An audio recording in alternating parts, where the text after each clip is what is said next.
এখনো পর্যন্ত আইটি ইন্ডাস্ট্রির 90% ওয়ার্ক ওভারসিজ থেকে আসে। পয়সা তো সেই বাবার কাছে চাইতে হবে, চাইতে হবে। ধর 10 টাকা চাইলে কি করবি বল, আমার কোনো মানে ইন্ডিপেন্ডেন্স তখনকার দিনে 10 টাকার কিন্তু অনেক ভ্যালু ছিল, কারণ আমরা সেই 10 টাকাটা ফিল করতে পারতাম। আমিও পকেট মানি 10 টাকাই পেতাম। 10 টাকাটার জন্য মনে হতো আমাদের কাছে অনেক টাকা। আজকালকার দিনে ছেলেরা সেই টাকার ভ্যালুটা বুঝতে পারে না, বিকজ টাকা এখন ডিজিটাল ফরম্যাটে নিয়ে নিয়েছে। সিদ্ধার্থের কোম্পানি যেটা 5টা এমপ্লয় দিয়ে স্টার্ট হয়েছিল, জিরো ইনভেস্টমেন্ট দিয়ে, zero capital, zero support from family, সেই সিদ্ধার্থ দীক্ষিতের কোম্পানি আজকে $25 মিলিয়ন বিজনেস করে। It's a great achievement. Siddharth খুব রিসেন্টলি একটা বেস্ট প্রমিসিং বিজনেস ম্যানের অ্যাওয়ার্ডও পেয়েছে।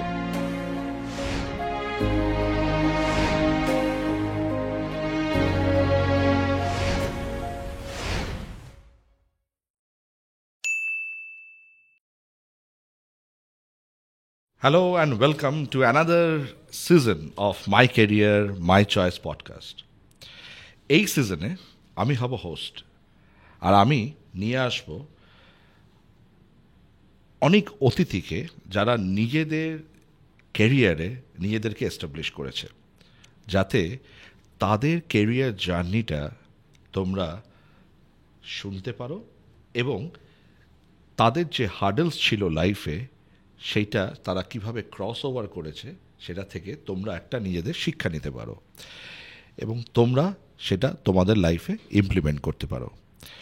তো আজকে মাই ক্যারিয়ার মাই চয়েসে সেকেন্ড সিজন, যেখানে আমি হব হোস্ট আর আমি ইন্টারাক্ট করব আমার অতিথিদের সঙ্গে। আজকে আমার সঙ্গে আমার অতিথি হিসেবে এসছেন Siddharth Dikshit. Siddharth, welcome to my career my choice podcast. Thank you Abhishek দা ইনভাইট করার জন্য। তোমার এই পডকাস্টে তোমার খুব নতুন ইনিশিয়েটিভ খুব ভালো লাগছে। এই ইনিশিয়েটিভে আমার মনে হয়েছে যে যদি প্রত্যেকে যদি জার্নিটা শেয়ার করে তো তোমার ভিউয়ার্সে বা তোমার স্টুডেন্টসের সুবিধা হবে। সে মানে একটা আইডিয়া তো হবে, অ্যাটলিস্ট একজন যদি কেউ ইন্সপায়ার্ড হয় আমাদের স্টোরি থেকে। আমাদের এখন যে স্টেজে আমরা দাঁড়িয়ে আছি জীবনে, আমাদের এখন কাজই হচ্ছে নেক্সট জেনারেশনকে ইন্সপায়ার করা। ঠিক আছে, যদি আমি ভুল না করি সিদ্ধার্থ, তুমিও হয়তো 70s বর্ন না 80s বর্ন।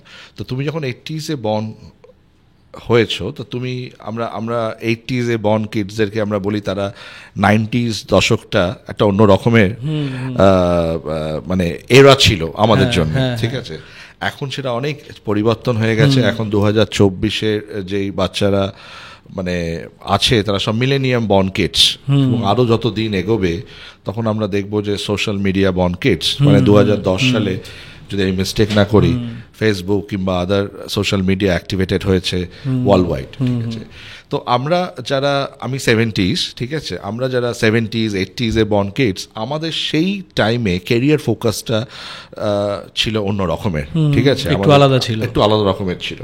তো আমি স্টার্ট করব তোমার ক্যারিয়ার জার্নি থেকে। মানে তুমি ছোটবেলায় কি মানে হোয়াট ওয়াজ ইউর অ্যাসপিরেশন, মানে তোমার কি ড্রিম ক্যারিয়ার অপশন কি ছিল, কি ভেবেছিলে তুমি হবে ছোটবেলায়? অভিষেক দা আমি তেমন কিছু ভেবেছিলাম না কি হব। ঠিক আছে, আমি যখন পড়াশোনা করতাম, আমার বাবা অ্যাকচুয়ালি কনস্ট্রাকশনে কাজ করতেন ওই মিউনিসিপ্যালিটি এরিয়াতে। তো বাবা কি করতেন, উনি যখন কাজ করতেন তো আমাকেও সাথে সাথে কখনো কখনো যখন ফাঁকা থাকতো উনি নিয়ে যেতেন আমাকে, বলতেন যে তুইও দেখ কাজগুলো কীরকম করে হয়। তো আমি ইন্টারেস্ট পেতাম বাবার সাথে যাওয়ারও। এরপরে কী করতাম, আর বাকি ফাঁকা টাইমটা আমি ক্রিকেট খেলতাম। এবার যখন আমি যখন 8 বা 9-এ পড়ি তখন দেখতাম মানে কম্পিউটারের যে একটা নতুন জেনারেশন না তখন স্টার্ট হচ্ছে। তো আমাদের দাদারা মানে যাদের সাথে ক্রিকেট খেলতাম, তো আমাদের দাদারা ওরা কী করতো, ওই সাধারণ একটা কম্পিউটার কোনো একটা কোর্স করে C++ জাভা এখন মনে হচ্ছে জানিয়ে যে করে ওরা ইউএস শিফট করতো। ওরা ওখানে তো ভালো স্যালারি পেত, সবাই দেখছি ইউএস চলে যাচ্ছে, যাদের সাথে খেলতাম তাদের 2 দিন পরে দেখছি ইউএস চলে যাচ্ছে। তো ওখান থেকে আমি কিছুটা ইন্সপায়ার্ড হয়েছিলাম যে আমাকেও কিছু করতে হবে, করে আমাকে ইউএস যেতে হবে। ওই ইন্সপিরেশনটা তোমাকে একটা আলাদা করে জায়গা, আমেরিকান ড্রিম তোমাকে তখনকার দিনে সেই টাইমে ছিল। তো আমার বাবার কাজে যেতাম, কিন্তু আমার অত ইন্টারেস্ট ছিল না। এবার আমি যখন মাধ্যমিক মানে 10th স্ট্যান্ডার্ড যখন আমার কমপ্লিট হওয়ার পরে 10th স্ট্যান্ডার্ডে পরে না একটা T40 বলে একটা ছিল পলিটেকনিকে মানে জয়েন পলিটেকনিক কোর্স, যেটা আফটার 10 2 বছর না 3 বছরের 3 বছরের কোর্স হয় ওটা, তারপরে সেখান থেকে ল্যাটারাল এক্স্যাক্টলি। সেটা তো একটা টাইমে মানে এখনো সেই ট্রেন্ড আছে। আচ্ছা, আমি এখন জানি না আছে কিনা। আমি অ্যাকচুয়ালি তখন 10th স্ট্যান্ডার্ডে মানে ওই ওরা করেছিল কি মার্কশিট দেখেই একটা এন্ট্রান্স হয় আর একটা মার্কশিট দেখে হয়। প্রচুর পলিটেকনিক ইনস্টিটিউট এখনো অ্যাক্টিভ আছে এবং অনেক স্টুডেন্ট পলিটেকনিক করে 3 বছর, ক্লাস 10 এর পরে তারা পলিটেকনিক কোর্সে জয়েন করে এবং তারপরে তারা ল্যাটারাল এন্ট্রিতে আমিও ওই প্রসেসটাই ফলো করেছিলাম। বিটেক করে তুমিও দিল্লি ইউনিভার্সিটি থেকে আমি ওই প্রসেসটা ফলো করেছিলাম। তো আমি যখন মানে এখানে জাস্ট একটা শর্ট একটা ইন্ট্রোডাকশন আছে কেন মানে এই আমার বাবা মনে করেছিল যে মানে 10th স্ট্যান্ডার্ডে যখন আমি মানে পলিটেকনিকে যখন হলো তো বাবা করেছিল কি সিভিল ইঞ্জিনিয়ারিং ভর্তি করে দিয়েছিল। ওকে, যেহেতু বাবা কনস্ট্রাকশন বিজনেসে আছে। কিন্তু আমার এইটা কি প্রত্যেকটা বাবা মারই একটা ইচ্ছা থাকে যে বাবা মারা যেটা করে সেটাই তাদের ছেলে জোর করে চাপিয়ে দেওয়ার একটা ইচ্ছা ছেলেদের উপর ইমপ্লিমেন্টেশন। আমার মনে হয় এটা না করা উচিত। আমি তোমার ভিউয়ার্সকে আমি বলবো যে ওর বাবা মারা অ্যাটলিস্ট ও মানে স্টুডেন্টের উপর ছেড়ে দিক। অনেক সময় স্টুডেন্টরা নিজেরা পারে না। আমি তো মানে প্রচুর স্টুডেন্টকে কাউন্সেলিং করেছি এবং আমি দেখেছি যে বাবা যদি ডক্টর হয় সবসময় চাইবে যে আমার ছেলে কিংবা আমার মেয়ে ডক্টর হোক, ঠিক আছে। এই যে একটা কেরিয়ারের ডিসিশন প্যারেন্টসরা নিয়ে নিচ্ছে উইদাউট আইডেন্টিফাইং যে তার ছেলের সেই ডক্টর হওয়ার স্ট্রেংথ আছে কিনা, ঠিক আছে। তো সেইটা আমার মনে হয় আজকালকার দিনে প্যারেন্টসদেরকে একটু প্রোঅ্যাক্টিভলি ভাবতে হবে, কারণ at the end of the day my career my choice, মানে স্টুডেন্টের ক্যারিয়ার চয়েসটা তার নিজের প্যাশন অনুযায়ী হওয়া উচিত, ঠিক আছে। কেউ যদি জোর জবরদস্তি ওটার ওপর কোনো প্রেশারাইজ করে কোনো ক্যারিয়ার অপশন দিয়ে দেয়, সেটা আমি মনে হয় আমার পরবর্তীকালে ভালো ইমপ্লিমেন্টেশন হয় না, ঠিক আছে। তো সেটা একটা হ্যাঁ। তো ওইখানে আমি মানে বাবা জোর করে ভর্তি করে দেয়, কিন্তু আমার তো মনে ছিল ইউএস যাবো। তোমার আমেরিকান ড্রিম, আমার ড্রিম রয়েছে। আমার কখনোই ইচ্ছা ছিল যে বাবার কাজটা করবো। বাবার কাজটা না করে আরেকটাও ইন্টারেস্ট ছিল, কারণ কি আমি কাজ করবো বাবার কাছে, কিন্তু পয়সা তো সেই বাবার কাছে চাইতে হবে। চাইতে হবে, ধর 10 টাকা চাইলে কি করবি বল, আমার কোনো মানে ইন্ডিপেন্ডেন্স তখনকার দিনে 10 টাকার কিন্তু অনেক ভ্যালু ছিল, কারণ আমরা সেই 10 টাকাটা ফিল করতে পারতাম, ঠিক আছে। আমরা ওই টাইমে, এবং আমারও এখন মনে আছে যে আমিও পকেট মানি 10 টাকাই পেতাম, এবং সেই 10 টাকা থেকেই আমাদের মানে 10 টাকাটার জন্য মনে হতো আমাদের কাছে একটা অনেক টাকা। আজকালকার দিনে ছেলেরা সেই টাকার ভ্যালুটা বুঝতে পারে না, বিকজ টাকা এখন ডিজিটাল ফরম্যাটে নিয়ে নিয়েছে, যেহেতু ওটা টাচ করতে পারে না, ফিল করতে পারে না, তাই ওর ভ্যালুটা আমার মনে হয় অনেকটা হারিয়ে যাচ্ছে। আগে যখন বাবা 10 টাকা দিত নিজেকে অনেক বড়লোক ফিল হতো, বড়লোক ফিল হতো যে 10 টাকা আছে পকেটে, মানে অনেক ব্যাপার স্যাপার। সেটা কিন্তু এখনকার দিনে আমরা দেখতে পাই না। তো সেখান থেকে আমি মনে করলাম যে বাবাকে বোঝালাম যে না, আমি সিভিল ইঞ্জিনিয়ারিং করবো না, আমাকে কম্পিউটার সায়েন্সেই ভর্তি হতে হবে। তো তখন আমি আবার বাবাকে বুঝিয়ে বাবার মানে এগেনস্টেই গিয়েই মানে আমি ভর্তি হলাম, আবার চেঞ্জ করলাম স্ট্রিম চেঞ্জ করে কম্পিউটার সায়েন্সেই ভর্তি হলাম। কম্পিউটার সায়েন্সে ভর্তি হলে আর সাথে সাথে আমি আবার 10+2টাও কন্টিনিউ করেছি। তখন কি হতো, কলেজে ছিল, কলেজে 10+2, আমিও কলেজ থেকেই 10+2 আমাদের কলকাতাতেই গুরুদাস কলেজে আমি 10+2 কমপ্লিট করি, আর সাথে সাথে আমি পলিটেকনিক কমপ্লিট করি। এটা 2001-এ আমার মানে 2002-এ আমার পলিটেকনিক কমপ্লিট হয়। তারপরে তুমি যে বললে পলিটেকনিক পরে ল্যাটারাল এন্ট্রি দিয়ে আমি Delhi university BTech in computer science Delhi university থেকে তুমি কমপ্লিট করলে। এই হচ্ছে আমার এডুকেশন স্টার। তারপর যখন তুমি বিটেক কমপ্লিট করলে দিল্লি ইউনিভার্সিটি থেকে, তো নর্মালি যারা বিটেক কমপ্লিট করে আজকের প্রজন্ম অ্যাটলিস্ট বিটেক কমপ্লিট করার পর তারা চায় যে একটা ভালো এমএনসিতে চাকরি, ঠিক আছে। তো তুমিও কি সেরকম চাকরিতে গেছিলে, জয়েন করেছিলে? এখানে একটা স্টোরি আছে। তার আগে আমি বলি, যখন পলিটেকনিক পড়ছি, তো আমি তখনকার দিনে না বাড়িতে কম্পিউটার থাকতো না, কোন একটা জায়গায়, মানে কম্পিউটার থাকা মানে হচ্ছে একটা বিশাল একটা ব্যাপার। মানে আমার মনে আছে মানে 70-এর দশকে বাড়িতে এরকম টিভি থাকা মানে একটা বিশাল ব্যাপার। মানে একটা নেবারহুডে একটাই টিভি এবং পুরো নেবার এসে সবাই দেখতে, মানে সে মহাভারত হোক কিংবা রামায়ণ হোক, সবাই একটাই ইয়ে থেকে শেখ হতো। তো কম্পিউটার থাকা সেই টাইমে was a very expensive affair. আর লোকে ভয়ে এই কারণে রাখতো না যে মানে কিছু খারাপ হলে কাকে ডাকবো না করবো, তো সেই জন্য মানে কম্পিউটার পার্লার থাকতো, সাইবার ক্যাফে, ইন্টারনেটে একটা ট্রেন ছিল, ওইখানে গিয়ে আমরা প্র্যাকটিস করতাম। তো প্র্যাকটিস করতে করতে ওখানে অনন্তদা বলে একজন ছিল, কোম্পানির নাম ছিল অবজেক্ট ওয়েব টেকনোলজিস। তো উনি বলতেন যে তুমি তো ডেলি এখানে প্র্যাকটিস করতে আসছো, তোমাকে আমি কিছু কাজ করতে দিচ্ছি, তুমি করতে থাকো, ওকে, তাহলে কি হবে তোমার শেখাও হয়ে যাবে। আজকের দিনে স্টুডেন্টরা যেটাকে আমরা ইন্টার্নশিপ বলি, হ্যাঁ। তো ইন্টার্নশিপ তুমি একটা পেয়ে গেলে একটা সাইবার ক্যাফে, ওকে। তো ওখানে ওই দমদমে একটা সাইবার ক্যাফেতে আমি প্র্যাকটিসও করতে যেতাম, ওনাদের গেম পার্লার ছিল, আর উনি ইউএস থেকে কিছু কাজ আনাতেন, করে আমাদেরকে দিয়ে কাজ করাতেন। বিকজ স্টুডেন্টদের জন্য এটা একটা বিষয়, তথ্য ওদের জানতে হবে। আজকেও মানে আজকে 2024-এ আমরা বসে আছি, মানে আমরা হয়তো 90 দশকের কথা বলছি, কি 2001-এর কথা বলছি, 2001-এর কথা বলছি, সবে কম্পিউটার টেকনোলজি ঢুকছে, ঠিক আছে। ওই টাইম থেকে আজকে 2024-এ আমরা যে বসে আছি, একটা ইনফরমেশন তোমাদের সঙ্গে শেয়ার না করলেই হবে না, সেটা হচ্ছে যে এখনো পর্যন্ত আইটি ইন্ডাস্ট্রির 90% ওয়ার্ক ওভারসিজ থেকে আসে, আউটসোর্স। 10% হয়তো এখন ডোমেস্টিক মার্কেটে পাওয়া যাচ্ছে কাজটা। এটা কেন, কি কারণে এটা হয়, এটার জন্য আমরা হয়তো অন্য কোনো একটা এপিসোডে একটা বিস্তারিত ডিসকাশন করব, কিন্তু এটা তোমাকে বুঝে রাখতে হবে যে যদি আইটি ইন্ডাস্ট্রিতে তোমরা যাও, তাহলে তোমরা হয়তো ইন্টারন্যাশনাল কাজ বেশি পাবে, গ্লোবাল কাজই বেশি আছে, দেন ডোমেস্টিক কাজ। এই না যে ডোমেস্টিক কাজ নেই, আছে, কিন্তু হয়তো সেই পরিমাণে হচ্ছে না, হয়তো ফিউচারটা হয়তো ডোমেস্টিকের জন্য হতে পারে, আস্তে আস্তে মার্কেট গিয়ার আপও করছে, ঠিক আছে। সেটা আমরা আসবো তোমার সঙ্গে ইন্টারাকশনে, সিদ্ধার্থের থেকে আরও ইনফরমেশন নেবো এটা নিয়ে আমরা। তো আমরা যখন পলিটেকনিক করছিলাম, সাথে সাথে আমরা ফ্রিল্যান্সিংও করে কাজগুলো করতে থাকতাম, করতে করতে আমার একটা আইডিয়া হয়ে গেছিল। কিরকম এই যে ইন্টার্নশিপ করছিলে তুমি ওই সালে, তো কিরকম তোমার ইনকাম হতো, মানে কিছু তুমি কি পেতে? হ্যাঁ, উনি দিতেন, উনি স্টাইপেন্ড টাইপের নয়, উনি প্রজেক্ট নিয়ে আসতেন, তো প্রজেক্টে বলতেন যে সিদ্ধার্থ তুমি এটা করে দাও, তোমাকে আমি 1000 টাকা দেবো, 500 টাকা দেবো, 2000 টাকা দেবো, ম্যাক্সিমাম 3000 টাকার কাজ করেছে, ম্যাক্সিমাম 3000 টাকা কাজ করেছে। তো তোমার কাছে তখন মানে এটা আইটি প্রফেশনালসদের কাছে এটাও জানার একটা খুব গুরুত্বপূর্ণ বিষয় যে যত তুমি কাজ করবে তত তোমার স্কিলটা শার্পেনিং হবে, ঠিক আছে। এখানে পয়সা, টাকা, এগুলো সব বাই প্রোডাক্ট, এক্স্যাক্টলি, ঠিক আছে। এটা আস্তে আস্তে আস্তে আমরা যখন পড়াশোনা করি, পড়াশোনা আমরা কিছু শিখি না, যা শিখি সেটা রিয়েল লাইফে ইমপ্লিমেন্ট, শিখি না বলা ঠিক হবে না, তো থিওরিটিক্যাল নলেজ রিয়েল লাইফে ইমপ্লিমেন্ট হয় না।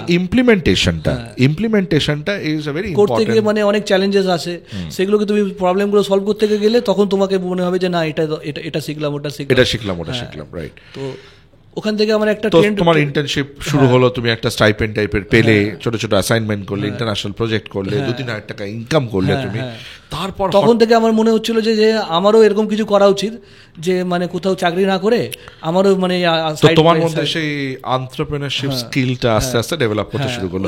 এইটা কি তোমার মানে, যেহেতু তোমার বাবা ইজ এ বিজনেসম্যান, ঠিক আছে, তো তুমি ওইখান থেকে মনে হয়েছে যে, ওখান থেকে আমার একটা মনে ছিল যে আমাকে তো মানে কোথাও চাকরি করব না, এটা আমাদের বাড়িতে মানে ক্লিয়ার ছিল যে চাকরি কোথাও করব না। এক্সেপশনাল বাড়ি, কিন্তু মানে সবাই চায়, মানে আমারও বাবা ওয়াজ এ বিজনেসম্যান, তো আমাকে মা সবসময় বলতো যে যাই করিস আর ব্যবসা করিস না, চাকরি করতে যা, বিকজ সবসময় মারা চায় যে একটা সিকিউর এনভায়রনমেন্টে বাচ্চারা থাকুক। মানে আমি চাকরি করাটাকে খারাপ বলছি না, কিন্তু বিজনেস করতে গেলে কি কি হার্ডেলস ফেস করতে হয় সেটা আমরা সিদ্ধার্থ দীক্ষিতের থেকে আজকে জানার চেষ্টা করব, যে বিজনেসটাও কিন্তু অত ইজি নয়, ঠিক আছে। মানে আমরা যেটা মনে করি যে হয়তো বিজনেস করলাম, রাতারাতি ওভারনাইট সাকসেস চলে আসবে, ওভারনাইট সাকসেস কখনোই আসে না। চাকরিও কিন্তু যেরকম তোমাকে একটা সীমাবদ্ধ করে দেবে, মানে একটা আর্নিং এর প্যারামিটারের মধ্যে তুমি চলে আসবে এবং ইয়ারলি গ্রোথ হবে, ঠিক আছে, প্রোগ্রেশনটা একটু আস্তে আস্তে হয়, কিন্তু স্টেবিলিটি থাকে। আর বিজনেসম্যান যারা বিজনেসে যায় তাদের কিন্তু স্টেবিলিটি আনতে হয় বিজনেসে, ওটা আনাটা is a very challenging job. কারণ আমার মনে আছে 2014 পর যখন ভারতবর্ষ জুড়ে স্টার্ট আপ একটা রিভলিউশন হলো, ঠিক আছে, তো প্রচুর স্টার্ট আপ, মানে 10,000 20,000 স্টার্ট আপ, মানে প্রত্যেক ঘরে ঘরে স্টার্ট আপ, ঠিক আছে। আমরাও মানে কিছু, আমি মানে অ্যাট প্রেজেন্ট কিছু অ্যাঞ্জেল ফান্ডে ইনভেস্ট করি, তুমি করেছো, আমরা আসবো, আমরা তোমার প্রেজেন্টে আসবো, কিন্তু যেটা আমি বলার জন্য বলছি যে এই স্টার্ট আপ, অনেক স্টার্ট আপ হয়েছে, কিন্তু ম্যাক্সিমাম স্টার্ট আপ ফেলিওর করে গেছে। আমরা সিদ্ধার্থের থেকে জানার চেষ্টা করবো যে একটা সাকসেসফুল বিজনেস কি করে এস্টাবলিশ করতে হয়, এবং এই পডকাস্টের মাধ্যমে আজকে সিদ্ধার্থ এই যে জার্নিটা অ্যাচিভ করেছে, মানে ফ্রম একটা ছোট ইন্টার্নশিপ ফ্রম সাইবার ক্যাফে, সেখান থেকে শুরু করে তারপরে এই যে বিজনেসটাও স্টার্ট করছে, আজকে সিদ্ধার্থ দীক্ষিত কোথায় দাঁড়িয়ে আছে সেইটাও কিন্তু আমরা এই পডকাস্টের মাধ্যমে জানতে পারবো। হ্যাঁ, তো আমি আমার পলিটেকনিকও শেষ হয়, সাথে সাথে আমার এইগুলো মানে এনার সাথে কাজের সম্পর্কটাও আরো ভালো হতে থাকে। আমরা 4-5 জন ছিলাম। তুমি তো মাস্টার্স করতে বিদেশ গেছিলে নাকি? হ্যাঁ হ্যাঁ। কোথায়? এরপরে আসি আমি গিয়েছিলাম বেলফাস্টে। Queen's university. Queen's university, one of the best. ওখানে কি তুমি কোর্স করতে গেলে? এমবিএ করতে গেছিলাম। এমবিএ করতে গেলে, এই যে তুমি এমবিএ করতে গেলে বিদেশে, তুমি ইন্ডিয়াতে না করে বিদেশে গেলে কেন? মানে এইটা কেন তোমার মাইন্ডসেট এখানে আছে? এই যখন আমি পলিটেকনিক করে যখন বিটেক করলাম, বিটেক করার পর মানে ওখানে কি হয়, যেহেতু দিল্লি ইউনিভার্সিটির ছেলেরা অটোমেটিকই চাকরি পায়। ওকে। হ্যাঁ, তো আমরা 3 বছর লাস্ট ইয়ারে গিয়ে একটা মানে আমাকে একটা মানে আমার ইচ্ছার বিরুদ্ধে, আমি অত বুঝেও নি যে ইন্টারভিউ দিতে হবে না দেবে, আমাদের সেরকম কিছু ইন্টারভিউ হয়নি। দেখে একটা লেটার আসে IBM থেকে, আমার চাকরি ওকে। হ্যাঁ, তো আমি মনে করি ঠিক আছে গিয়ে দেখি। হ্যাঁ, গুরগাঁওতে IBM এ আমি চাকরি মানে শুরু করি। করে ওদের তখন সিস্টেম ছিল 3 মাসের স্যালারি একসাথে দেবে। ওকে। প্রথম মাসের স্যালারি প্রথম মাসে দিত না, সেকেন্ড মাস থার্ড মাসের স্যালারি একসাথে দিত। আমার মনে আছে আমি 51,000 মতন স্যালারি পেয়েছিলাম। ওকে, 3 মাসে। তাহলে অ্যাভারেজ তুমি 15-16-17,000 টাকা তুমি স্যালারি পেয়েছো। 51,000 স্যালারি পেয়ে আমি মানে এটা কোন সাল? এটা বলছি তোমাকে আমি 2003 এর কথা বলছি। 2003? হ্যাঁ। ওকে।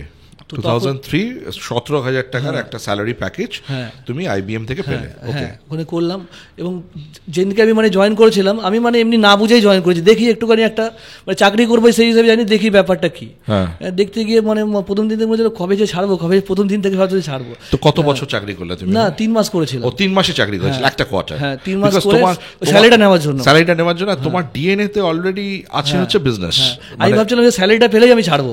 ওটা যদি প্রথম মাসে যদি দিয়ে দিত তাহলে আমি প্রথম মাসে চাইতে, মানে তোমার কাজ করতে, মানে কারোর আন্ডারে কাজ করতে আমার ইন্টারেস্ট পাচ্ছিলাম না, কারণ আমরা যা শিখে গেছি ওখানে কিছু ইমপ্লিমেন্টই করতে পারছিলাম না। এমনি একটা মানে মনে হচ্ছিল যে আটকে রেখে দিচ্ছে।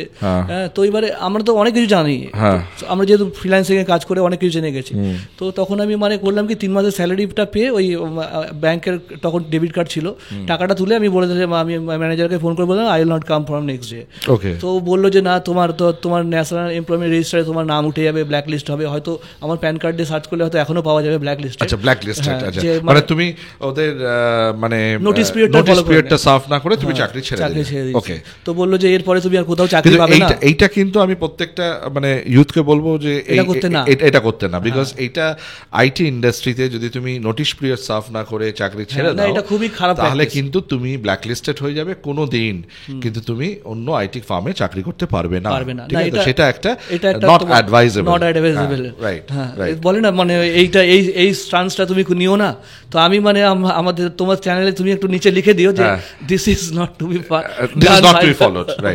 ঠিক। তো আমি ছেড়ে দিলাম। তো ছেড়ে দিয়ে মানে তখন তো 51,000 রয়েছে, তো কি করবো তখন আমি মনে করলাম যে অবজেক্টিভ যে টেকনোলজিটা ছিল যেখানে আমি প্র্যাকটিস করতাম, তো দাদা চাইছিলেন যে এখান থেকে চলে গিয়ে উনি অ্যাকচুয়ালি মেদিনীপুরের ওনার বাড়ি, তো উনি চাইছিলেন মেদিনীপুরে চলে যাবেন। তাই বললাম তাহলে তুমি আমাকে ওই সেটআপটা আমাকে দিয়ে দাও, আমি চালাই। ওকে। ওই সাইবার ক্যাফেটা ওনার সেটআপটা তুমি নিয়ে নিলে পুরো? আচ্ছা। নিয়ে আমি চালাতে শুরু করলাম। ওনাকে আমি 50,000 দিয়েছিলাম। নিয়ে তো পুরোনো কম্পিউটার ছিল আর ওটা রেন্টেড ছিল। তো ওটাকে আমি কন্টিনিউ করার পরে মানে আমি যখন স্টার্ট করে দিই, আমি মনে করি তখন আমি বিটেকে ভর্তি হলাম। তো এখানে ল্যাটারাল এন্ট্রি করে তো আমার এখানে দূর হয়ে যাচ্ছিল। মানে তুমি পলিটেকনিক করার পরেই IBM এ চাকরি পেয়ে গেছিলে? না, পলিটেকনিক করার পর নাই, আমি যখন বিটেক করলাম তারপরে বিটেক পর চাকরি পেয়ে গেলে তুমি। রাইট। তো এবারে এখানে যখন করলাম, এখানে যখন দিয়ে আমি তখন কি করব, মানে আমি যখন কাজ শুরু করেছি, এবার শুরু করছি, প্রথমে তো খুব স্ট্রাগল টাইম, বাবার দিক থেকে হেল্প নেই, কারণ কি বিকজ বাবা তো তুমি সিভিল ইঞ্জিনিয়ারিং কোর্সটা করনি। হ্যাঁ, তুমি তো কম্পিউটার সায়েন্স তোমার চয়েসে চুজ করেছি। আর সেই টাইমটা আমার মনে হয় যে সেই টাইমটা ভারতবর্ষের ইতিহাসে মানে পশ্চিমবঙ্গে তখন বামফ্রন্ট চলছে এবং ওরাও তো কম্পিউটারের এগেইনস্টে ছিল একটা টাইমে। তবে 2004-05 এর দিকে ছিল না, ওটা চেঞ্জ হয়ে গেছিল, ট্রান্সফরমেশন চেঞ্জ হয়ে। তখন তো নতুন এরা, তখন নতুন একটা মানে উন্নত বামফ্রন্ট আমরা বলতাম, মানে নিউ ভার্সন অফ বামফ্রন্ট 10 বছর ছিল। কারেক্ট। তো তখন মানে আমি শুরু করলাম, আমি বিটেক করেই কিন্তু MBA করিনি, তো আমি যখন কাজ করা শুরু করে এবং আমি মানে ইন্ডিয়ান মার্কেটেই কাজ করতাম, একে চেনা ওকে চেনা। তো আমার প্রথম যখন কোম্পানি শুরু হয় তখন প্রপার্টারশিপ কোম্পানি ছিল, কোনো মানে প্রাইভেট লিমিটেড না, কোনো রেজিস্টার্ড নয়, তখন 2004-এর কথা বলছি। ওটা যখন হয়ে যাওয়ার পরে আমি তখন 2 বছর খুব স্ট্রাগল করি, কারো কাছ থেকে 1000 টাকারও ওয়েবসাইট বানিয়েছি, কারো 500 ইন্ডিয়ান মার্কেটে 1000 টাকা 500 টাকা তখনকার দিনে অনেকেই বানাতো, তো আমরাও ফলো করতাম। আর ওই টাইমে কি হয়েছিল, ওই যে সাইবার ক্যাফেটা নিলাম ওখানে 5টা ছেলে আমাকে জয়েন করেছিল, কিন্তু স্যালারি দিতাম না। ওর কাজ ছিল যে আমি কাজ নিয়ে আসবো, ওদেরকে দিয়ে কাজ করাবো, ওরা 50% নেবে, আমি 50% নেবো। তো ওইভাবে মানে চলতে থাকে আপ টু 2006। তুমি একটা তোমার যে পুরনো অভিজ্ঞতা, যেটা ফ্রিল্যান্স করার একটা অভিজ্ঞতা, ওইটাকেই তুমি একটা বিজনেস ফরম্যাটে নিয়ে এসছো, যে তুমি আরো ফ্রিল্যান্সারদেরকে জোগাড় করেছো। স্যালারি কমিটমেন্ট নেই, বিকজ তোমার কাছে স্টার্টআপ ক্যাপিটাল নেই, ঠিক আছে? তো তুমি সেই ফরম্যাটে একটা কোলাবোরেশন তৈরি করে, যেটা আজকের দিনে আমরা বলি একটা কমিউনিটি বিল্ড আপ করেছো। তো কাজ আনছো তুমি, কাজ ওরা ইমপ্লিমেন্ট করছে, যা রেভিনিউ আসছে তোমরা শেয়ার করছো। ওকে, তো এইটাকে আমরা বিজনেস বলবো না, এটা একটা কমিউনিটি কাইন্ড হলো।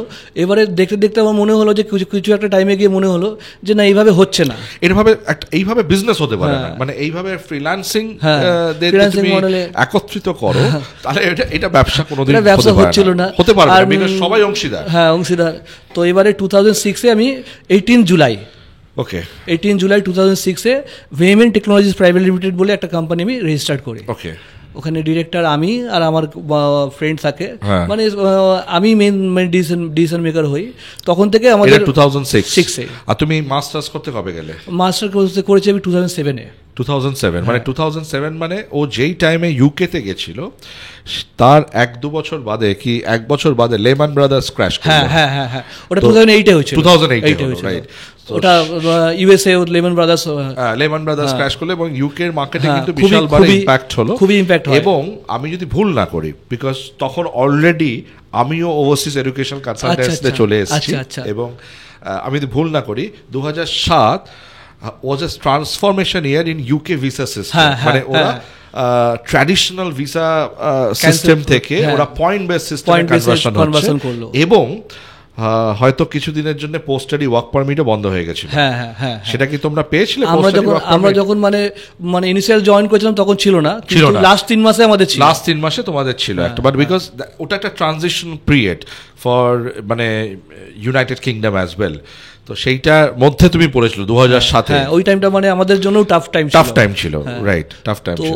ওখানে ওই শুরু করি 1 বছরের কোর্স তুমি করলে, 1 বছর 3 মাসের মতো ছিল। কোর্স করলে, করার পর ওই টাইমে থাকাকালীনই আমার মানে যে দাদারা মানে আমরা যখন ছোটবেলায় পড়তাম ইউএস ইউকে চলে এসেছিল, তো তাদের সাথে যোগাযোগ করে বলি কি আমিও একটা কোম্পানি খুলেছি, তো তুমি কিছু কাজ আমাকে দাও। কাজ তো সব বিদেশেই অ্যাভেলেবল, মানে আইটি যত কাজ সবই তো বিদেশেই অ্যাভেলেবল সব সময়। আমি মানে 2004 থেকে 7 পর্যন্ত আমি মানে ইন্ডিয়ান মার্কেটে কাজ করলাম, কিন্তু টাকা কিছু পেলাম না, খেটে গেলাম। ইন্ডিয়ান মার্কেটে খুব ডিফিকাল্ট, মানে অনেক বড় কোম্পানি ক্র্যাক করতে পারেনি ইন্ডিয়ান মার্কেট। কাজটা সবসময় বিদেশে। আমরা দেখেছি ফেমাস কোম্পানি ইনফোসিস, তারাও বিল্ড আপ করেছে, সব বাইরের কাজ করেই বিল্ড আপ করেছে নিজেদেরকে। তো এই 2007 পর্যন্ত 8 থেকে শুরু হলো মানে ইউএস মার্কেটে বা ইউকে মার্কেটে কীভাবে কাজ করব। তো ওইখানে আমার এক বাবার ফ্রেন্ড, উনি হচ্ছেন বি রসায়া। উনি হায়দ্রাবাদে ওনার একটা গ্রানাইটস ফ্যাক্টরি রয়েছে, অ্যারোবিক গ্রানাইটস প্রাইভেট লিমিটেড বলে ওনার গ্রানাইটস ফ্যাক্টরি রয়েছে। উনি অ্যাকচুয়ালি এক্সপোর্ট মানে গ্রানাইটস বানিয়ে এক্সপোর্ট করেন। উনি ইন্ডিয়ান মার্কেটে কাজ করেন না। So he took a interest to my business as an investor. No, not investor, as a guider. as a mentor, মানে আজকের দিনে আমরা বলি মেন্টর, রাইট। তো উনি খুবই মানে আমার দেখা মানে আমাদের বেস্ট মেন্টর, মানে উইদাউট এনি ইন্টারেস্ট উনি আমাকে অনেক ভাবে হেল্প করেছেন। মানে যখন যেখানে প্রয়োজন হয়েছে তখন তো মানে 2008 বা 9-এ যখন আমাকে ছবি দেখবে মানে খুবই মানে বাচ্চা টাইপের, মানে স্বাভাবিকভাবে তখন আইডিয়াও নেই, ঠিক করে লোকের সাথে কথাও বলতে পারতাম না, মানে লোককে দেখে আমরা মানে ভয় পেয়ে যেতাম যে কিভাবে কথা বলবো। তো ওই টাইমে উনি আমাকে খুব হেল্প করেছিলেন ইউএস ইউএসএ, ওনার সাথে আমি ইউএস যাই, তারপরে রাশিয়াতে যাই। তো উনি আমাকে অনেক জায়গায় ইন্ট্রোডাকশন করেছিলেন যে এই আইটি সার্ভিসে ওনার বিকজ আমার যেটা মনে হয় সেই টাইমটাতে যারা আইটি নলেজটা যাদের কাছে আছে, খুব স্ট্রং ফাউন্ডেশন যাদের কাছে আছে, তাদের কাজ পাওয়া ডিফিকাল্ট ছিল না, বিকজ প্রত্যেকটা কোম্পানি তখন ট্রান্সফরমেশন স্টেজে আছে। সবাই চাইছে traditional way of doing business থেকে টেকনোলজিতে ট্রান্সফার করা, এবং সেই পদ্ধতিটা শুরুই হয়ে গেছিল 2006-07-08 মধ্যে। একটা বিশাল ওয়েব চলে এসেছিল, আমরা টাইমটা খুব ভালো এন্ট্রি টাইম ছিল, that was a good entry time, right. তো ওখান থেকে করতে করতে আমরা মানে মার্কেটিং শুরু হলো ইউএস মার্কেটে। আমরা যেমন আমাদের ইন্ডিয়াতে যেমন ছিল ইয়েলো পেজেস, ওখানে ইউএসএ তো ইয়েলো পেজেস বলে একটা ডায়েরি বের হয়, ওখানে আমরা ওয়েবসাইটের এখানে আমরা ইয়েলো ডায়েরি হিসেবে থাকে, অ্যাডভার্টাইজমেন্ট দিতাম। ইউরো পেজেস বলে একটা তাতে অ্যাডভার্টাইজমেন্ট দিতাম, ওখান থেকে আমাদের অনেক ইনকোয়ারি জেনারেট হতো। তো করে আমরা কাজ করা শুরু করলাম আমরা ইউএস মার্কেটে আর ইউকে মার্কেটে। আর এর মাঝখানে আমরা করেছিলাম কি, we have started to build a software in the year own innovative software সেটা হচ্ছে একটা ইআরপি সফটওয়্যার। প্রথম জেনারেশন এটার নাম ছিল ভিআরপি। ওকে, যেহেতু তোমার কোম্পানি ভিএস পেমেন্ট আর ভিআরপি, মানে নরমালি ইআরপি মানে হচ্ছে এন্টারপ্রেনার রিসোর্স প্ল্যানিং। হ্যাঁ, তো ওখান থেকে আমাদের একটা প্ল্যানিং ছিল, প্ল্যানিং ঠিক নয়, আমরা একটা কোম্পানির কাজ পেয়েছিলাম। সেটা হচ্ছে যারা এই আমরা পেট্রোল পাম্পগুলো দেখি না, পেট্রোল পাম্পের মেশিনগুলো যেগুলো থাকে, তো একটা ম্যানুফ্যাকচারিং কোম্পানি ওই মেশিনগুলো বানায়। তো ওরাই আমাদেরকে অ্যাপ্রোচ করেছিল ওদেরকে একটা সফটওয়্যার বানিয়ে দিতে। তো ওদের সফটওয়্যারটা বানাতে গিয়ে এই প্রোডাক্টটা তৈরি হয়। তাহলে মানে আইটিতে যারা আছে তাদেরকে সবসময় চোখ কান খোলা রাখতে হয়, যেখানে কোনো প্রবলেম আইডেন্টিফাইড হয় সেখানে আইটি সলিউশন নিয়ে চলে আসে, আইটি সলিউশন নিয়ে চলে আসে। তো সেইটাকে তুমিও আইডেন্টিফাই করেছো প্রবলেম পেট্রোল পাম্পে, এবং তুমি একটা সফটওয়্যার ডেভেলপ করে ওদেরকে তারপরে তুমি সেটা ইমপ্লিমেন্টেশন করেছো। ওনাদের কি হতো, ম্যানুফ্যাকচারিং করতেন, ইন্ডিয়াতেই তুমি শুরু করেছো? ইন্ডিয়াতেই ওদের ম্যানুফ্যাকচারিং করার সময় অনেক প্রবলেম হতো, কিভাবে র মেটেরিয়াল। আমি তো তোমার প্রোফাইল পড়ছিলাম, তোমার company profile, and I was very surprise to see যে তোমার কোম্পানি প্রোফাইলের মধ্যে আমি দেখছি যে তুমি এখন ইন্ডিয়ান ডিফেন্সের সঙ্গেও কাজ করো। হ্যাঁ, ইন্ডিয়ান আর্মির অর্ডিন্যান্স ফ্যাক্টরিতে এখনো আমাদের ইআরপি চলে। ওদের পুরো স্যালারি প্রসেসটা আমাদের এখান থেকে। তার মানে সিদ্ধার্থ দীক্ষিত যে পলিটেকনিক কোর্সে জয়েন করেছে, বাবা চেয়েছিল সিভিল ইঞ্জিনিয়ারিং জয়েন করতে, বাবার বিরুদ্ধে গিয়ে কম্পিউটার সায়েন্স ইঞ্জিনিয়ারিং নিয়ে 3 বছরের পলিটেকনিক করে বিটেক করেছে দিল্লি ইউনিভার্সিটি থেকে, মাস্টার্স করেছে কুইন্স ইউনিভার্সিটি থেকে ইউকে থেকে, এবং তার মধ্যে ফ্রিল্যান্সার হিসেবে কাজ করেছে। একটা কোম্পানিও এস্টাবলিশ করেছিল, খুব একটা সাকসেস পায়নি, ফেলিয়ার হয়েছে। তারপরে আবার বাউন্স ব্যাক করেছে একজন মেন্টরের সাহায্যে। তো সেই সিদ্ধার্থ দীক্ষিত আমরা এতগুলো ট্রান্সফরমেশন স্টেজ ক্রস করেছে, কিন্তু সিদ্ধার্থ দীক্ষিতকে যদি ওয়ান ওয়ার্ডে তোমার এই জার্নিটাকে যদি তোমাকে আমি বলি যে একটা ওয়ার্ডে তুমি যদি আমাকে বলো যে কিরকম ছিল এই জার্নিটা, এই ক্যারিয়ার চয়েস তোমার, যে এই যে কম্পিউটার সায়েন্স নেওয়া, এটা তো একটা চয়েস, এই যে তুমি নিয়েছো উইথ কমপ্লিট ডিটারমিনেশন, আজকে কি তোমার মনে হচ্ছে you have taken a right choice? আমার তো মনে হয় আমি বলার চেয়ে বাকি সবাই বলবে যে আমি রাইট চয়েস নিয়েছি কিনা। তারপরে তুমি এখন মানে যেই কোম্পানিতে তোমার প্রোডাক্ট চলছে, মানে তোমার তো অডিয়েন্সকে বলে দিই, সিদ্ধার্থ খুব রিসেন্টলি একটা বেস্ট প্রমিসিং বিজনেস ম্যানের অ্যাওয়ার্ডও পেয়েছে। এবং সিদ্ধার্থের কোম্পানি যেটা 5টা এমপ্লয় দিয়ে স্টার্ট হয়েছিল, জিরো ইনভেস্টমেন্ট দিয়ে, zero capital, zero support from family, মানে ফ্যামিলির এগেনস্টেই ও স্টার্ট করেছিল, সেই সিদ্ধার্থ দীক্ষিতের কোম্পানি আজকে $25 মিলিয়ন বিজনেস করে। It's a great achievement throughout আমরা ওয়ার্ল্ড কাজ করি, এবং প্রচুর দেশে সিদ্ধার্থ দীক্ষিতের ওন বিজনেস মানে ওন ব্রাঞ্চেস আছে, আর 66 কান্ট্রিতে আমাদের চ্যানেল পার্টনার রয়েছে, 66 কান্ট্রিজে চ্যানেল পার্টনার। তো this is an huge achievement. তো আমাদের যে লক্ষ্যটা, মাই ক্যারিয়ার মাই চয়েস, এই যে পডকাস্ট আমরা করছি, সেটা এই পডকাস্টের একটাই উদ্দেশ্য, যে একটা স্টুডেন্টকে তার চয়েসটাকে আইডেন্টিফাই করতে হবে উইথ কনভিকশন, ঠিক আছে, উইথ ডিটারমিনেশন।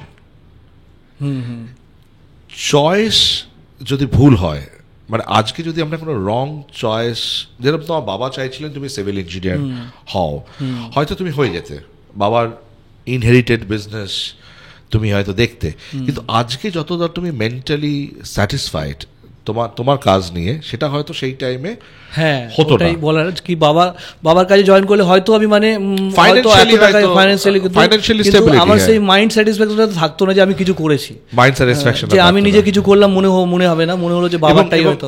এবার আমরা একটু অন্য ডিসকাশনে যাচ্ছি, বিকজ সিদ্ধার্থের জার্নিটা আমরা বুঝলাম, সিদ্ধার্থের অ্যাচিভমেন্টটা আমরা বুঝলাম। আরেকটা ইম্পর্টেন্ট ফ্যাক্টর যেটা আমি সবার সঙ্গে তোমার বিষয়ে শেয়ার করতে চাই, সেটা হচ্ছে সিদ্ধার্থ এত বড় একটা বিজনেস এম্পায়ারকে চালাচ্ছে, তাও কিন্তু হি tax out time to follow his second passion, which is playing cricket. হ্যাঁ, কলকাতাতে হেন কোনো টুর্নামেন্ট নেই আমরা যেখানে তুমি পার্টিসিপেট করছো না। হ্যাঁ, ঠিক আছে, এইটা কিভাবে সম্ভব হয়? মানে এই যে প্যাশনটা, cricket is your second passion, ঠিক আছে, এইটা কিভাবে তুমি? এইটা হয় কি, আমি যখন মানে 10th স্ট্যান্ডার্ডে যখন এক্সাম দেব, তখন মানে আমি তার আগে আমি প্র্যাকটিস করতাম, লেদার ক্রিকেটে প্র্যাকটিস করতাম। কিন্তু ওই হয় না, মানে হায়ার মিডল ক্লাসের প্রথম শর্ত থাকে ভাই পড়াশোনা আগে করো, প্রত্যেকটা জায়গায় হয় যে মানে আগে পড়াশোনা করো, এখানে পড়ে কি হবে। খুব রিয়ার কনভেনশনে আমরা দেখি যে মানে স্টুডেন্টও অনেক আছে যে সচিন তেন্ডুলকারের মতন তো সবাই হতে পারবে না, ঠিক আছে। মানে আর আমারও তখন মনে হয়েছিল যে সচিন তেন্ডুলকর তো হতে পারবো না, অ্যাটলিস্ট 10th স্ট্যান্ডার্ড হলে অ্যাটলিস্ট ভালো করে পাস করি। সবাই প্যারালাল অপশন নিয়ে চলে, যেটা পুরো প্যাশন। সচিন যেরকম সবকিছু ছেড়ে দিয়ে ক্রিকেট ফলো করে, কিন্তু আমি সেটা পারিনি, কেউ পারে না, নর্মালি সবাই পারে না, এটাতে কোনো অনলাইন নেই। বিকজ ওর ইনার কলটা ছিল হচ্ছে, ওর চয়েস ছিল হচ্ছে ক্রিকেট, সচিন তেন্ডুলকারের চয়েস ছিল হচ্ছে ক্রিকেট। দ্যাটস ওয়াই ওর কনভিকশন লেভেলটা for playing cricket was much stronger than education. আজকে সচিন তেন্ডুলকার বিটেক যদি প্যারালালি করতে হয়তো সচিন তেন্ডুলকার হতো না, ঠিক আছে। তো আমি যখন অটোমেটিক্যালি তো আমাদের ওইখানে স্টপ হয়ে যায়। তারপরে মানে শুরু হয় স্ট্রাগলিং টাইম, মানে এরকম 2012-13 পর্যন্ত খুবই মানে বিজনেস রিলেটেড আমার প্রচুর মানে খাটাখাটনি, আপস এন্ড ডাউনস প্রচুর, আর ওয়ান ম্যান শো টাইপের চলতো। তারপর 2014 পর থেকে আস্তে আস্তে করে আমি মানে ডেলিগেটস অফ দ্য ওয়ার্ক, সেটা ডেলিগেশন, বিজনেস ডেলিগেশনটা তো আমি আস্তে আস্তে করে স্টার্ট করি, এক একটা ডিপার্টমেন্টকে আলাদা ভাবে দিই। মানে আমার ওয়ার্ক ফোর্সটা কিছুটা ডেলিগেট করতে থাকে। তুমি যে সফটওয়্যার সলিউশনটা বানাও, ওই সফটওয়্যার সলিউশনের কাজই তো হচ্ছে ডেলিগেশন অফ ওয়ার্ক। মানে ইআরপি কাজটাই হচ্ছে ওয়ার্কটাকে ডেলিগেট করা উইথ টাইম বাউন্ডেড সিস্টেমে। তো এখন মানে কি হয়, তারপর 2000 যখন 16 দিকে মানে পুরোপুরি অটো মোডে চলতে থাকে, মানে ওরা ফাইন্যান্সিয়াল ফ্রিডম পেয়ে যায়, হুইচ ইজ অ্যান অবজেক্টিভ। মানে আমাদের জীবনে আমরা কেরিয়ার সাকসেসফুল তাকেই আমরা ধরবো যে ফাইন্যান্সিয়াল ফ্রিডম পেয়েছে, মানে তাকে ভাবতে হবে না যে কালকে কিভাবে চলবে, পরশু কিভাবে চলবে।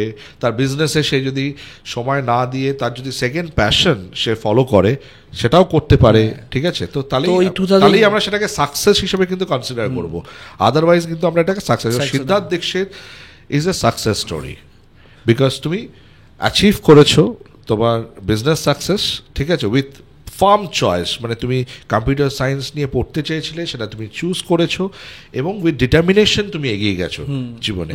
প্লাস আজকে তুমি তোমার কোম্পানি এস্টাবলিশ করার পর তুমি তোমার নেক্সট প্যাশন, যেটা আমরা বলি হিন্দিতে একটা কথা আছে আধুরা সপনা, যে ক্রিকেট, তো আমি ওটাকে বলি সেকেন্ড ইনিংস তোমার। তো তুমি ক্রিকেটটাকেও প্যাশনেটলি ফলো করছো, এবং সিদ্ধার্থের সঙ্গে আমার একটা কানেক্ট আছে।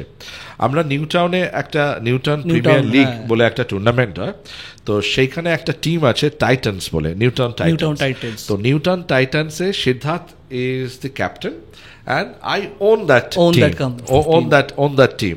তো এটা আমাদের 4th সিজন এই বছরে। অভিষেক দাও ব্যাট করেন, মানে কি আমি অতটা তোমার মতন প্যাশনেট নই, না প্র্যাকটিস করলে চলে আসবে, বাট আমরা হার মানি না, মানে we will always fight back, মানে আমরা হার মানবো না কখনো। তো এইটা আমি সবার সঙ্গে শেয়ার করতে চাই যে এই বছর NPL সামার এডিশনে টাইটান্স ইজ এ চ্যাম্পিয়ন, আর তার ক্যাপ্টেন হচ্ছে সিদ্ধার্থ দীক্ষিত। এবং মানে ইউটিউবে অ্যাভেলেবেল আছে এই ম্যাচটা, একদম সুপার ওভার পর্যন্ত চলে গেছে, ঠিক আছে, একদম টান উত্তেজনা।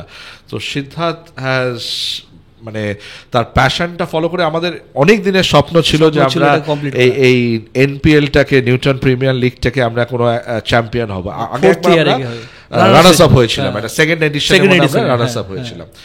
সো সিদ্ধার্থ দীক্ষিত তার জার্নি, তার ক্যারিয়ার চয়েস আমরা সবই ডিসকাস করলাম। এবার সিদ্ধার্থ দীক্ষিতের ফিউচার প্ল্যান কি, মানে আর কি প্ল্যান করছো তুমি? What is the plan? Future plan বলতে আমি একটা নতুন একটা কনসেপ্ট নিয়ে এসেছি, ERP.bg। ওটা হচ্ছে এতদিন ছিল কি আমরা যখন কোনো কোম্পানির রিকোয়ারমেন্ট থাকতো সেটা দিতাম, গিয়ে আমরা ওটা অ্যানালাইসিস করে যদি কোনো চেঞ্জেস বলতো তো চেঞ্জেস করে দিতাম, সেটা আমাদের আলাদা আলাদা আলাদা সার্ভিস লাইন। এছাড়া এখন একটা করছে কি প্ল্যাগ এন্ড প্লে, মানে রেডিমেড করা রয়েছে, পার ইউজার বেসিস তুমি মানে ইউজ করো, পেমেন্ট করো আর ইউজ করতে শুরু করো, কাস্টমাইজ করো অ্যাজ পার ইওর বিজনেস। আর খুব রেডিমেড, মানে শুধু জাস্ট 2-3 মিনিটের মধ্যেই মানে পেমেন্ট করলে 2-3 মিনিটের মধ্যে তোমার সফটওয়্যার রেডি হয়ে যাবে। এইটাকে আমরা এখন বেশি প্রমোট করছি। টেকনোলজিতে এত চেঞ্জেস আসছে, লোকে বলছে এআই আসছে, মানে আমাদের নেক্সট আর 5-10 বছরের মধ্যে নাকি এআই সবকিছু কন্ট্রোল করতে শুরু করবে। আমরা অলরেডি শুরু করে দিয়েছি আমাদের ERP-তে। আমাদের বিআই প্রথম থেকেই ছিল, বিজনেস ইন্টেলিজেন্স যেটা ছিল আমাদের প্রথম থেকেই ছিল। আস্তে আস্তে করে আমরা এআই ইন্ট্রোডাকশন করেছি, ব্লকচেন ইন্ট্রোডাকশন করেছি, যাতে আমাদের সার্ভার ডেডিকেটেড স্পেসটাকে ইউটিলাইজ করছি, ক্লাউড স্পেসটাকে ইউটিলাইজ করছি। তুমি অ্যাজ এন মানে এমএনসি কোম্পানি আমি বলবো, বিকজ তোমার মাল্টি কান্ট্রিতে তোমার এস্টাবলিশমেন্ট আছে, তো তুমি as an IT MNC company হয়ে তোমার এখন নিয়ারেস্ট মানে থ্রেট কি মনে হয়? মানে এই যে বড় বড় যারা জায়ান্ট কোম্পানিজ আছে, ঠিক আছে, তো তাদের সঙ্গে তুমি আর তোমার কি মনে হয় যে কোনটা তোমার মানে কি সমস্যা তুমি ফেস করতে পারো ইন ফিউচার, আর তার জন্য কি প্রিপারেশন তুমি নিচ্ছ? সমস্যা বলতে আমি কোনো থ্রেটস এখনো পাইনি। ইভেন যখন 2008-এ যখন লেমন ব্রাদার্স যখন ক্র্যাশ করেছিল, we had lot of work with us. এরকম না যে আইটি তো ক্রাইসিস সিচুয়েশনেই বেশি কাজ আসে। এক্স্যাক্টলি। ইভেন যদি তুমি মনে করো কোভিডের টাইমে 2020 ট্রান্সফরমেশন মানে is a blessing for you, মানে is a boom for you, ঠিক আছে, মানে covid is a boom for the IT company. 2020-তে জানুয়ারি ফেব্রুয়ারি মাসে ভাবছিলাম হয়তো মার্চ মাসে হয়তো আমাদের এই সবকিছু মানে পৃথিবীটাই শেষ হয়ে যাবে, কিন্তু এপ্রিল মাস থেকে তোমাদের ইট ওয়াজ আ ফ্যাবুলাস, এপ্রিল মাস থেকে এত বেশি এনকোয়ারি জেনারেট শুরু হতে হয়েছে। হয় আমাদের ERP-তে কি হয়, 3 বছর মানে 3 বছর আগে কোনো মানে যদি লিড থেকে থাকে সেটা 3 বছর 2 বছর পরে গিয়ে ওটা ম্যাচিওর করে। কিন্তু তখন হচ্ছিল কি মানে ওরা ইমিডিয়েট আজকে কোটেশন দিচ্ছি, কালকের মধ্যে ফান্ড আসছে, পরশু দিনের মধ্যে কাজ। বিকজ সবাই তখন সার্ভাইভাল থিওরিতে চলে যাচ্ছিল, কি করে তারা সার্ভাইভ করবে, because that was the biggest threat. তো আমার কাছে মানে এমএনসি বড় বড় যে এমএনসি যদি নাম নাও, তো তাদের কাছ থেকে থ্রেট আমার কিছু নেই, আমি পাইও নি। আর ইভেন আমার মনে হয় যে আমাদের যে কোম্পানি যেসব এমপ্লয় যারা কাজ করে তারা অনেক জানে। আর যারা বড় বড় কোম্পানিতে যায় তারা তেমন কিছু জানতে পারে না, কারণ স্কোপ থাকে না, তাদেরকে একটা লিমিটেড জায়গায় লিমিটেড। তোমার কাছে কত এমপ্লয়? যে 5 থেকে তুমি শুরু করেছিলে, জানি আমরা 5 থেকে শুরু করেছিলাম, তাও কন্ট্রাকচুয়াল এমপ্লয় এখন 340 এর মতন রয়েছে, 340 এমপ্লয়িজ। তো এই 340 এমপ্লয়িজ কে তুমি লিড করছো, ঠিক আছে, ফর এ $25 মিলিয়ন বিজনেস তুমি এস্টাবলিশ করেছো। তো ওয়ার্ক লাইফ ব্যালেন্স কি করে মেনটেন করো? তার মধ্যে আবার তোমার সেকেন্ড প্যাশন আছে স্পোর্টস, সেটাকে তুমি ফলো। ওই প্রথম বললাম যে আমি ডেলিগেটস করেছি কাজগুলোকে, আলাদা ডিপার্টমেন্টে করেছি, মানে ফ্যামিলিকেও তুমি অ্যাডিকুয়েট টাইম দিচ্ছ, ফ্যামিলিকেও দিই, খেলাতেও টাইম দিই। খেলা তো আমি দেখেছি যে তুমি ভোর 4-5টা থেকে খেলতে চলে যাচ্ছ, তারপরে ইভিনিং এ তোমার হয়তো মিটিং টিটিং করছো, তো তুমি টাইমটাকে ঠিক করে অ্যালোকেট করতে পারো। এটা কিভাবে তুমি প্রত্যেকদিন কিভাবে স্ট্র্যাটেজি করো এটাকে, মানে তোমাকে ডেইলি রুটিনের মধ্যে কি টাইম ম্যানেজমেন্ট একটা খুব টাইম ম্যানেজমেন্ট তোমার খুব লাগবে, নাহলে তুমি মানে এত কিছু করতে পারবে না। হ্যাঁ, বিকজ মাল্টিটাস্কিং তুমি করছো। আমি বিং এ জেমিনি, আমি মাল্টিটাস্কিং করতে পছন্দ করি, আমি পারিও মাল্টিটাস্কিং করতে। তো আমার জানার উদ্দেশ্য হচ্ছে যে তুমি তো জেমিনি নাও না, আমি হচ্ছে এরিস। তুমি এরিস, তো জেমিনিরা সবসময় মাল্টিটাস্কার হয়, তো তুমি যেহেতু এরিস, তো এই যে তুমি খুব সুন্দরভাবে আমি দেখেছি যে সব কিছু ম্যানেজ করছো, এইটা কি, এটার ফর্মুলাটা কি? তুমি কি যোগা কিংবা আদার্স কোন এক্সারসাইজ কিছু করো? আমি সবসময় এই লাস্ট 4 বছর থেকে যোগা করি। আর কি তোমার প্যাশন আছে, মানে আর কি হবিজ আছে? এই যোগা করা হবি বলতে আমার একটাই ক্রিকেট খেলা। ক্রিকেট তো তোমার হবিজ আছে? এটা তো একটাই, মানে এর বড় হবিজ আর কিছু নেই। এরপরে হবিজ আর কিছু নেই। তারপরে এই যোগা করি, তারপরে প্রত্যেকদিন রুটিন ধরে আমি ইয়ে করে এক্সারসাইজ করি, এগুলো মানে কন্টিনিউ রাখি, খাওয়া দাওয়া একটু মেনটেন করি। ওকে, সো আমি আজকে 2024-এ আমার সৌভাগ্য হলো যে সিদ্ধার্থকে আমার সঙ্গে আমার পডকাস্টে পাওয়া। তো আমি সিদ্ধার্থ দেশকে 2030-তে কি পজিশনে দেখতে পাবো? আমি আমার আমার একটা এক্সপিরিয়েন্স বলছি। এই 2-3 দিন, 1 সপ্তাহ আগে আমার একটা ভিডিও, একটা এভি বানাচ্ছিলাম। তো আমাকে যে ভিডিও করবে সে বলছিল যে তোমার 2003-4 এর কোনো ইয়ে নেই, ফটো নেই, তাহলে ফটোটা দিলে ভালো হতো। আমি বললাম যে 2003-4 আমি জানতাম না যে আজকে আমি এই জায়গায় থাকবো, যদি জানতাম তাহলে আমি ফটোটা তুলে রাখতাম। ওকে, এটা এক্সিলেন্ট নিউজ। স্যার তুমি ফিউচার নিয়ে প্ল্যান করো। হ্যাঁ, তো আমি চেষ্টা করি যে আজকে আমি কি করছি আর কালকে আমি কি করব, যতটা পারি আমার দিক থেকে 100% দিয়ে রাখি। এবার ফিউচার যদি আমি ফিউচার তো অবশ্যই ভাবা উচিতই, কিন্তু তার উপর যদি বেশি আমি স্ট্রেস দিয়ে রাখি যে করবোই, তাহলে কিন্তু না হওয়ার চান্সেসও বেশি থাকে। তবে আমি সবাইকে সাজেস্ট করবো যে যেটা তুমি আজকে করছো সেটা তুমি টপ হওয়ার চেষ্টা করো। কারেক্ট। এই ক্লু ধরে আমি একটা শেষ বক্তব্য দিতে চাই যে মাই ক্যারিয়ার মাই চয়েস, এই যে চয়েস ওয়ার্ডটা, এটা খুব ইম্পর্ট্যান্ট একটা ওয়ার্ড।